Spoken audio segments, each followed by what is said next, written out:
Dan direktur utama tahun 98 itu kan Krismon. Jadi saya langsung melanjutkan toko perhiasan emas orang tua saya. Dan dari 2019 sampai sekarang saya dan istri aktif di Vision Alliance.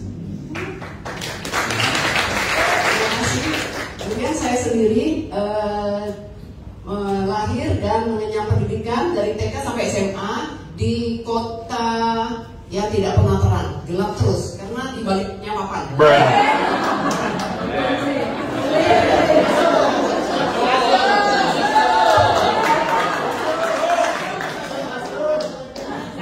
Kemudian saya hijrah ke Surabaya untuk kuliah di S1 Teknik Komputer di Surabaya. Di situ saya ketemu Kogun.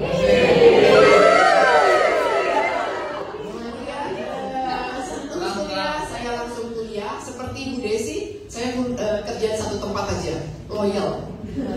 Sekitar 6 tahun saya bekerja di pabrik keramik nasional dan kemudian saya harus hijrah ke Denpasar karena mengikuti Kogun, menikah. Dan dari 2019 sampai sekarang bersama Kogun kami bergabung di Vision Alliance. Ini sekilas tentang pekerjaan saya di toko perhiasan emas ya teman-teman. Toko saya ini dimulai dari tahun 65 dari orang tua saya.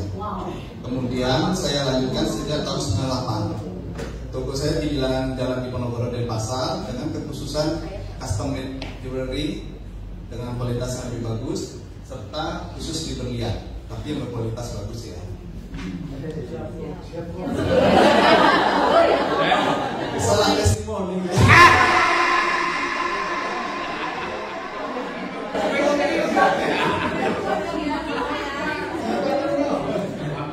Ini kalau teman-teman perhatikan teman-teman.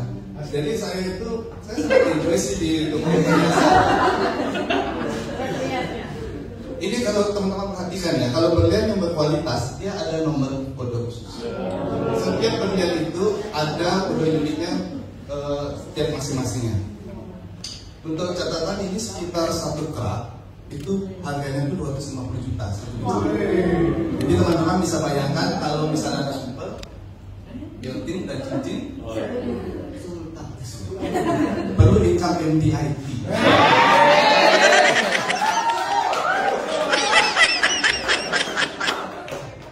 Saya sangat enjoy sih kerja di perhiasan emas ini dan saya juga tidak terlalu mikir macam-macam. Jadi pekerjaan saya cuma di sini. Dan memang di toko emas ini saya mulai dari tahun 98 itu sudah sekitar 25 tahun lah ya gitu. Ada yang sudah lahir waktu itu ya? Oke, kita emas. Saya dari tahun 98 itu dari hari Senin sampai hari Sabtu dari jam 10 pagi sampai jam 8 malam setiap hari kerjanya ngurusin emas dan perhiasan. Jadi asam garamnya A sampai Z-nya itu ya cukup lah. Jadi perbulatannya itu luar biasa, dari perbulatan masalah permodalan. Mungkin teman-teman perhatikan ini yang berlian tadi kan. Kalau yang emas ini, yang satu ini satu batang itu sekitar 1,6 miliar. Ini foto-foto ini semua barang asli ya. Saya mau dari Google. Foto asli semua ya. Nah, ini satu biji ini 1,6 miliar, bukan juta. Ya. Bisa dibayangkan kalau misalnya beberapa. Saya nggak mungkin jual cuma 1 batang kan. Itu proses saya alami itu selama 25 tahun dari setiap hari. Bagaimana menyiapkan barang ini, bagaimana permintaan orang ini, bagaimana cara mengatur tukang, kemudian juga bagaimana menerjemahkan apa keinginan nasabah menjadi suatu perhiasan yang menyenangkan, yang cocok bagi dia, misalnya gambar seperti ini. Nah ini juga perhiasan berlian, ya nilainya lumayan sih, kecil barangnya tapi nilainya lumayan. Teman-teman di sini ada yang mungkin belum menikah. Kalau bisa belum.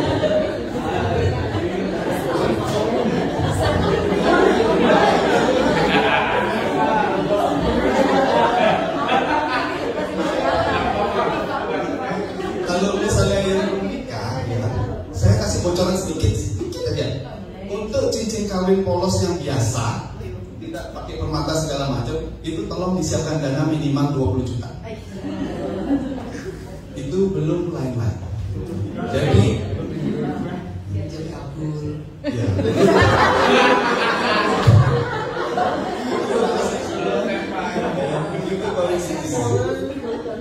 Ya, jadi tolong dijadikan bahan pertimbangan.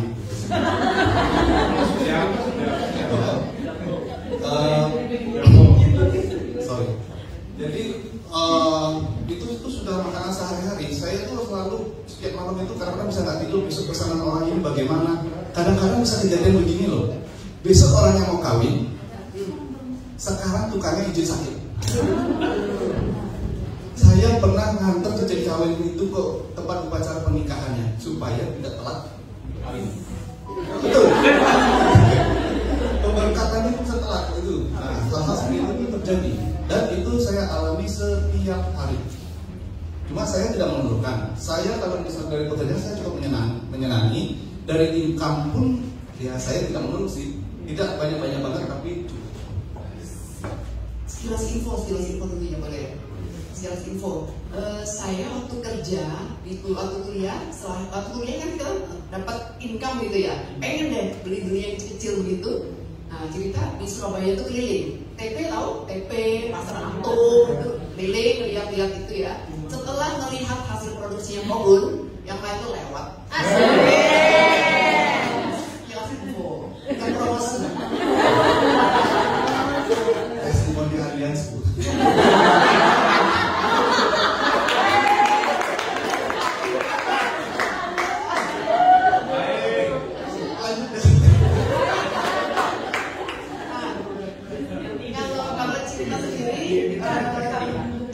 Setelah lulus kuliah hanya bekerja di satu pabrik, namanya ya sudah kelihatan ya, namanya PT KDI ya, bukan kontes dangdut, tapi PT Keramik Diamond Industries. Itu di bilangan Jalan Sepanjang Gresik. Jadi cerita mobile, tiap hari dari Surabaya ke Gresik, tiap hari Surabaya Gresik terus hampir 6 tahun. Kemudian diselamatkan oleh Kobun dan Denpasar. Sebenarnya enjoy kerja di sana karena cerita kan di teknik komputer, jadi sekolahnya itu sesuai, kerjanya sesuai di IT juga, dan di 3 tahun terakhir jadi trainer di sana, jadi kepala trainer untuk bagian IT. Jadi dari CEO sampai level paling bawah itu cerita semua, lahap semua, kita ya training semua gitu. Kobun kan bilang kan sudah mengetahui asam garamnya dari A sampai Z, emas, berlian. Kalau cerita pabrik tersebut, karena mengenal kan harus di IT kan harus tahu proses produksinya, ya dari bahan mentah sampai jadi. Kemudian cerita nikah, tinggal di Denpasar. Itu waktu itu Kobun sudah kasih lampu hijau sih, kamu boleh kerja, tetapi dengan syarat dan ketentuan berlaku. Jadi cerita boleh kerja, tapi anak tetap dalam pengawasan cerita. Jadi CCTV-nya itu adalah matanya cerita. Boleh kamu boleh pakai ART, boleh pakai babysitter, tapi kamu tetap di dekatnya dia ya, dekatnya anak-anak. Nah, begitu nikah, setahun kemudian dikaruniai seorang putri yang cantik, akhirnya cerita dapat kerja. Setelah 2 tahun setengah kurang lebih, cerita bergabung di sini. Ini ajakan teman ini. Ini produk plastik, cerita udah saya sebutin lagi ya. Mereknya sudah tahu kan, yang digandrungi ibu-ibu itu. Sebenarnya juga nggak tahu buat apa gitu, banyak yang koleksi gitu. Benar. Sampai ada temennya cerita bilang gini, lo ngapain koleksi banyak begitu ya? Taruh di atas kompor juga hancur gitu, nggak bisa. Kemudian paralel di kosmetik. Yang ini sudah tahu kan dari Sweden. Jadi kerja paralel, dan yang membuat cerita senang kerja itu waktu cerita di kuliner. Ini enak banget karena cerita kan senang itu yang panggang-panggangan enak itu, tapi di Bali nggak ketemu. Jadi akhirnya cerita ketemu juga tukang masaknya. Bukanlah cerita bukan restoran ya, rumah makan. Kebetulan ada ruko 1 di Boroboro. Jadi cerita buka namanya Sioki Coba Surabaya. Itu asik banget itu karena ramai. Ternyata responnya pelanggan tuh banyak. Jadi PO itu ada. Waktu itu kan memang belum ada marketplace itu ya, itu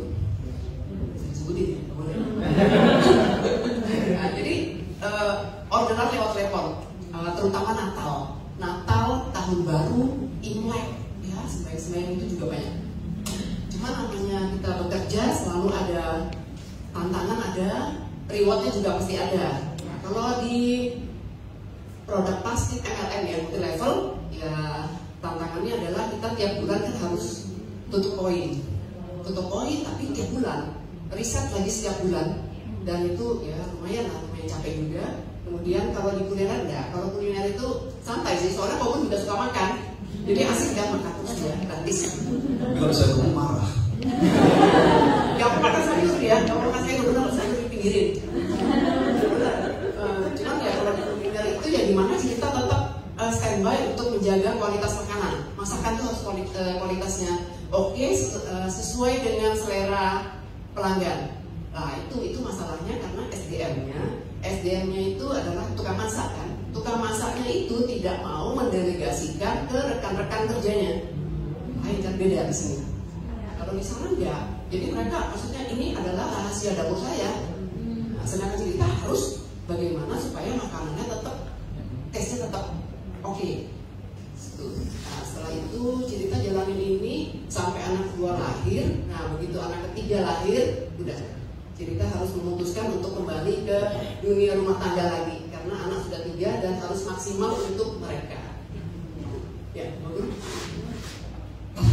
Kemudian teman-teman di satu titik di kira-kira usia 45-an lah kira-kira, istri saya mengajak untuk berbicara dari hati ke hati. Bagaimana sih tujuan hidup kita ini? Mau dibawa mana sih? Telat, sudah punya 3 orang.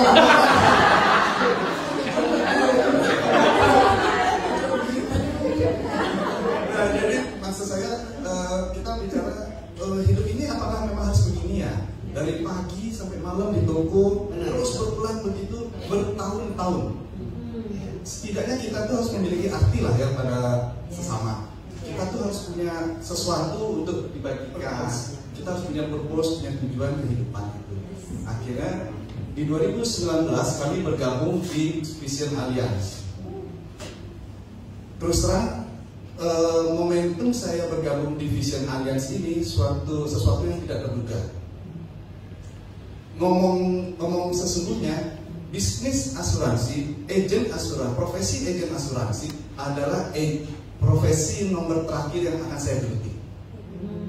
Saya sama sekali tidak melihat pekerjaan agen asuransi itu sebagai pekerjaan yang baik. Kemudian, tapi setelah saya bertemu dengan Vision, saya memutuskan bergabung. Mengapa begitu? Nanti ceritanya bisa ditanya.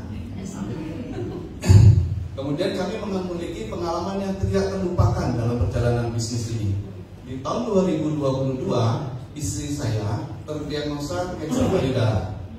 Boleh kita dengarkan sharing sedikit perjuangannya untuk melawan kanker payudara ini, teman-teman? Ini ganti slide ya, saya ganti arah. Di sini cerita sedikit perjuangannya cerita melawan kanker payudara. Cerita terdiagnosa kanker payudara pada bulan Juli 2022. Tepat 3 hari dari kepulangan putri cerita yang pertama dari Polandia. Beliau kan pengen jalan-jalan sama mamanya, tapi di hari ketiga dia datang, cerita terdiagnosa kanker payudara. Jadi dia bertugas menjaga adik-adiknya, sedangkan cerita dan Kogun harus berobat, menjalani perawatan di Kuala Lumpur. Sini cerita kasih ada beberapa foto biar lebih enaknya. Ini cerita dengan dokter, cerita Kogun dan dokter onkologi yang merawat cerita. Sebenarnya dokternya ada 2 di sana, cuma ini fotonya ada 1. Kemudian ada foto kedua sana. Ya itu cerita menjalani kemo. Itu kemo pertama. Karena kemo berikutnya cerita sudah mengalami kebotakan, gundul.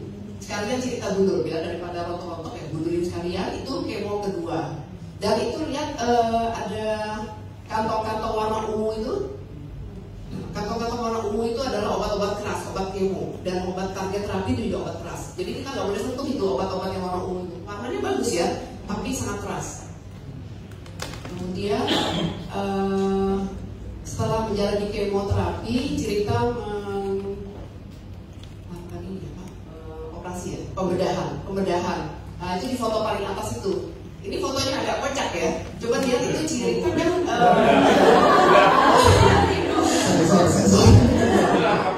Cerita kan pakai pakaian pasien. Itu yang tidur di situ itu kobun. Jadi yang mana pasiennya, yang penunggunya itu kayak pasien. Itu cerita selfie itu, lapor ke mertua. Kemudian berikutnya lah, ini yang foto ini itu di Kuala Lumpur juga, di tempat yang sama. Jadi cerita menjalani perawatan itu di satu rumah sakit. Dan ini cerita beredar. Ini sedang di target terapi tapi jalan-jalan. Ini ketemu, dan mereka semua ini adalah pasien dari Indonesia yang berobat di Kuala Lumpur. Kemudian foto kelima adalah di Nuclear Center. Di situ cerita menjalani PET scan dan radiasi. Nah, di situ bagusnya kenapa cerita bisa 2 bulan di Kuala Lumpur tanpa bekerja kan? Ya, toko emas tutup sampai, tapi income tetap datang dari kalian. Cerita menjalani perawatan ini ya dengan dibilang nyaman lah pengobatannya, karena mendapatkan pelayanan yang sultan itu semua dari Allian. Tambah sedikit teman-teman ya. Sewaktu istri saya terdiagnosa kanker, dokter itu langsung mengatakan begini, Pak, Ibu, perawatan kanker adalah perawatan jangka panjang, lebih dari setahun. Bapak, Ibu harus mempersiapkan finansialnya. Jadi kita kasih pilihan ya. Yang pertama,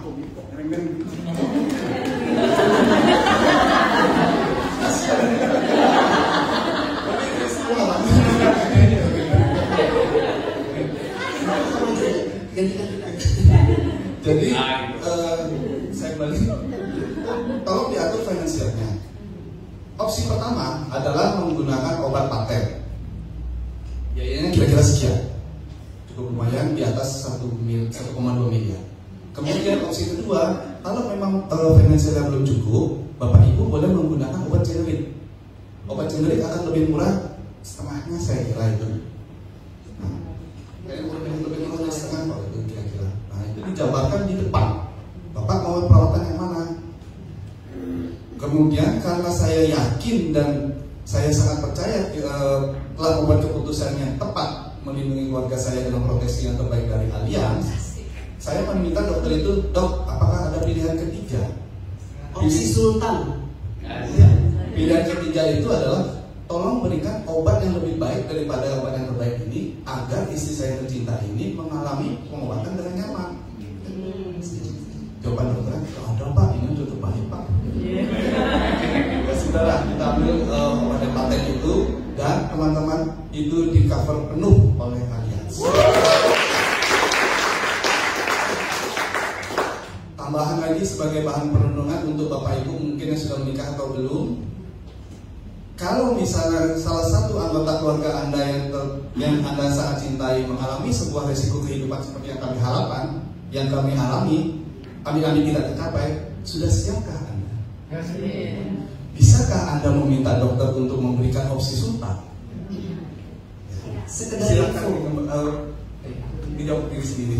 Sekedar info ya, cerita menjalani perawatan ini di Kuala Lumpur Sunway Medical Center. Itu adalah rumah sakit terkenal untuk cancer center dan terkenal mahal. Sudah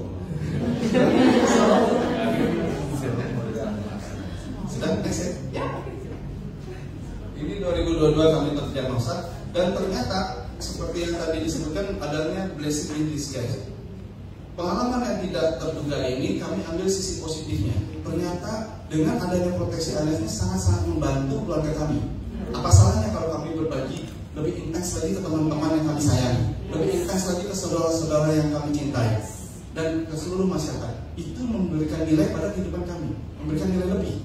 Akhirnya di 2022 kami mulai lebih giat lagi di Vision Alliance, dan memang benar-benar percepatan income-nya luar biasa. Dalam 2 tahun kami juga sudah mencapai MDIT.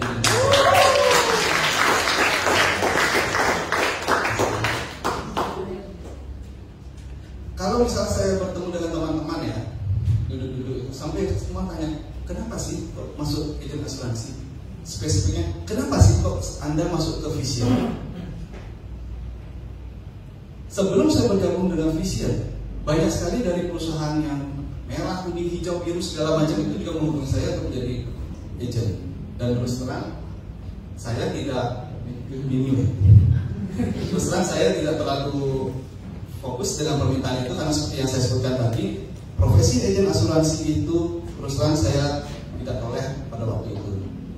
Ternyata dari Vision ini, ketika saya ditanya oleh teman-teman saya yang terdekat, saya sekarang bisa menjawab dengan pasti. Pertama, hanya di Vision Alliance yang mengajarkan untuk berbagi kebaikan. Kalau teman-teman ingat, hanya di Vision yang memiliki 3 misi mulia, dan itu semua adalah untuk berbagi kebaikan. Dengan berbagi kebaikan, dengan berbuat kebaikan, income itu akan datang. Kita nggak usah sampai ngumpul-ngumpul bagaimana, income itu akan datang pasti. Yang kedua, income-nya kelihatan teman-teman. Cuannya itu kelihatan. Kembali lagi ke profesi saya yang di toko perhiasan emas. Saya jualan, saya dapat income, saya dapat untung. Tetapi keuntungan itu harus saya gulirkan lagi ke modal. Contoh, misalnya kayak sekarang kan lagi tren logam mulia kan, teman-teman pasti tahu harga emas sekarang lagi menggila luar biasa.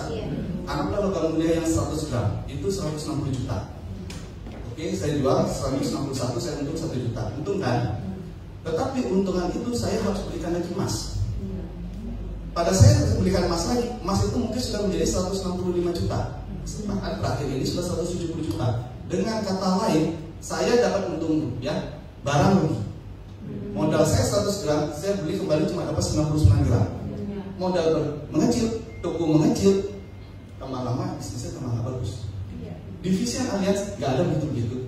Setiap 2 minggu, tring, ada duit masuknya.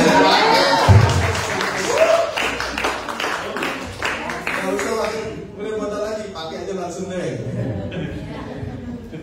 Dan yang terpenting juga adalah pengembangan diri. Pengembangan diri yang sangat luar biasa di Vision Alliance, terutamanya di Vision Alliance. Kita selalu diajak untuk mendobrak, membongkar koridor kita untuk menjadi lebih besar dan lebih baik lagi. Kan ada itu motivator dan coach skala nasional, dan itu semua free. Luar biasanya semuanya free difasilitasi oleh Vision. Yang keempat adalah waktu kerja yang sangat-sangat fleksibel teman-teman. Kita bekerja berdasarkan janji temu. Jadi saya bisa atur dulu bagaimana mengurus anak-anak, bagaimana mengurus keluarga, baru saya mengurus nasabah. Bukan kebalikan, saya mengurus nasabah dulu baru mengurus anak-anak. Teman istri dua bulan setengah. Shopping. Relasi di Kuala Lumpur. Kembali lagi waktu kita mau berjuang melawan cancer, ada namanya proses radiasi teman-teman. Proses radiasi itu kita harus stay di Kuala Lumpur 2 bulan. Ditambah waktu itu ada juga papa saya mengalami sakit, jadi kita operasi di Malaka. Jadi saya total stay di Malaysia itu sekitar 3 bulan. Yang 2 bulan total tidak pulang ke Indonesia. Yang 1 bulan saya masih bolak-balik. Di bisnis toko perhiasan saya, status Google-nya itu adalah tutup permanen. Mengembalikan itu tuh lama. Mengembalikan nasabah-nasabah yang supaya datang ke toko itu lama. Karena mereka berpikir ya permanen close kan gitu. Tetapi di Alliance, income saya selalu datang dan bertambah.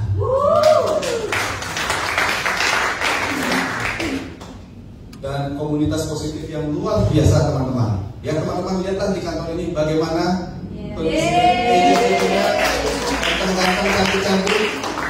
Support you.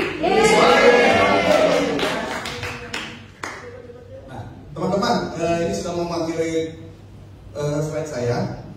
Kalau saya tanya foto ini, apa sih pendapat kalian teman-teman?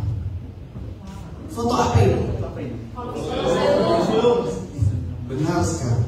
Ini memang masalah persepsi. saya tanya sekian banyak orang, memang semua bilang ini foto Kolosium lah, gedung runtuh lah, dan sebagainya. Bener tapi menyakitkan. Itu menyakitkan memang, karena dari persepsi saya, ini adalah foto putri saya. Foto putri saya, dia sudah cantik-cantik, berdandan, sudah pakai baju merah supaya kelihatan, sudah menjadi center of the picture.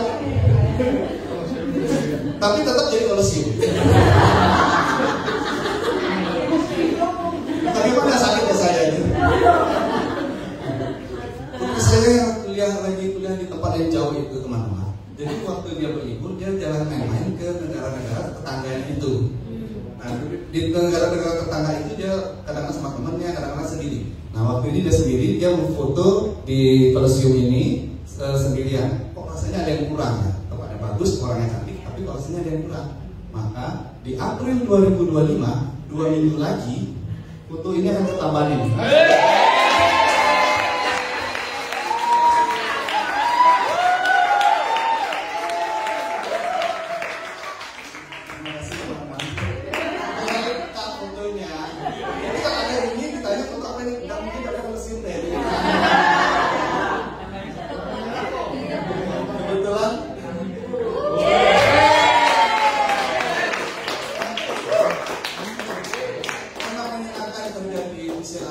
Waktunya ada, income-nya ada, jalan-jalan gratisnya dengan fasilitas yang luar biasa dari kalian. Kedua dengan di sini. Nikmat mana lagi? Untuk teman-teman yang senang jalan-jalan, sembari bekerja berjalan-jalan di tahun 2025 ini ada trip ke Dubai, Sydney, Paris. Silakan dipilih mau yang mana. Untuk penjelasannya silakan hubungi pengundang teman-teman.